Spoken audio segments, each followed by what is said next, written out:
The world of work has been totally turned on its head. I mean, the old rules, they're gone. A massive reset is happening right now, and we're about to dive into the data to figure out what it really takes to build the workplace of tomorrow. So, to really get a grip on just how big this shift is, we have to start with a pretty shocking question. Between April and September of 2021, why did a jaw-dropping 24 million Americans just up and quit their jobs?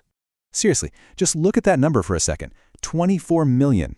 This wasn't just a few people having a bad week. No, this was a full-blown movement. It even got a name, the Great Resignation. But as we're about to see, it wasn't just a resignation from a job. It was a resignation from an entire way of thinking about what work should be. And that brings us to the Great Workplace Shakeup. Because that Great Resignation, it wasn't some random blip on the radar. It was a massive signal of a fundamental change in what we all expect and, let's be honest, demand from our employers. You know, the truth is, this whole move towards remote and flexible work, it was already happening. The pandemic didn't start that fire. It just poured a whole lot of gasoline on it, forcing this giant worldwide experiment on pretty much every company all at once. It basically fast-forwarded the future by about a decade. So, what does this new reality actually look like on the ground? Well, the data shows this huge gap between where we are today and where everybody wants to be.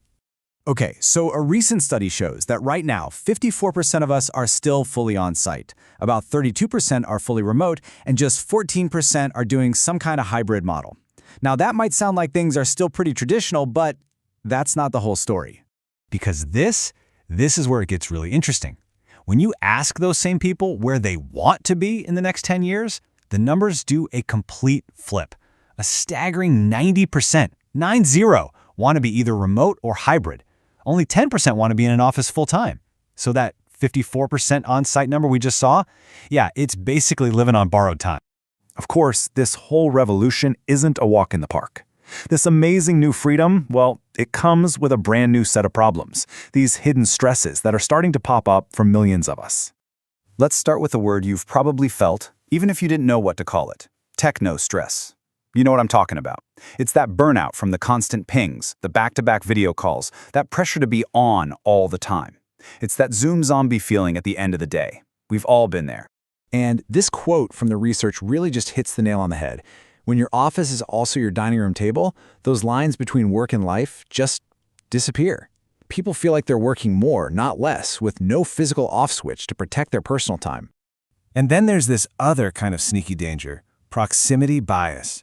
This is the very real fear that if you're not in the office, you're out of sight, out of mind. It's that worry that the people who have FaceTime with the boss are going to get the cool projects, the mentoring, and ultimately the promotions. But even with all these challenges, we know 90% of people still want flexibility. So that brings us to the biggest question of all: what is the single most important thing they're looking for in a job? And here it is, the big aha moment from all the research. It's not pay, it's not even just work-life balance by itself. The number one thing people want is a positive organizational culture. In fact, a separate analysis found that a toxic culture is over 10 times, 10.4 times to be exact, more likely to make someone quit than how much they're getting paid. That's huge. So what does a good culture actually look like to people? Well, the research is super clear on this. It means being flexible. It means being positive and inclusive. It means the company is actually centered around its employees, not the other way around. And of course, it actively supports that work-life balance we all need. Okay, so let's see how all of this comes together to build the new employee wish list, the things every company needs to offer if they want to win the war for talent. The research basically gives us a recipe for a great workplace. First, people want to see a future for themselves, so you need continuous learning and development. Second, they need that flexibility and the autonomy to do their best work. Third, yeah, of course, the pay has to be competitive. And fourth, they want to do work that actually means something, that feels purposeful. But it goes even deeper than that. This is about the human stuff. The wish list includes leaders who are actually supportive, and that means no micromanaging. It means trust and transparency from the top. It means getting to work with a team that isn't toxic. And it's about making sure people feel seen and appreciated through recognition and rewards. All right, let's pull all of this together. We've seen the problem, we've heard what people want. So what does building the future of work actually look like in practice?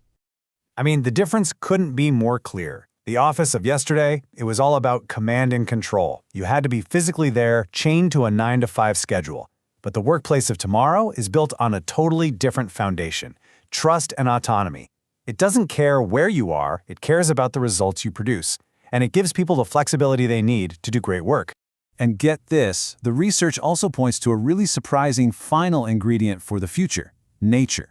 The smartest companies are actually building green spaces into their offices to boost creativity and just make people feel better. I'm talking about places like Google with its rooftop park, or LL Bean creating a green courtyard right in their warehouse. Which brings us to the final, critical question. And I want you to really think about this for your own job. Is your workplace built for yesterday? Is it still clinging to that old model of command and control? Or is it built for tomorrow? Is it embracing trust, flexibility, and a culture that puts people first? Because the answer to that question is going to decide who wins the future of work.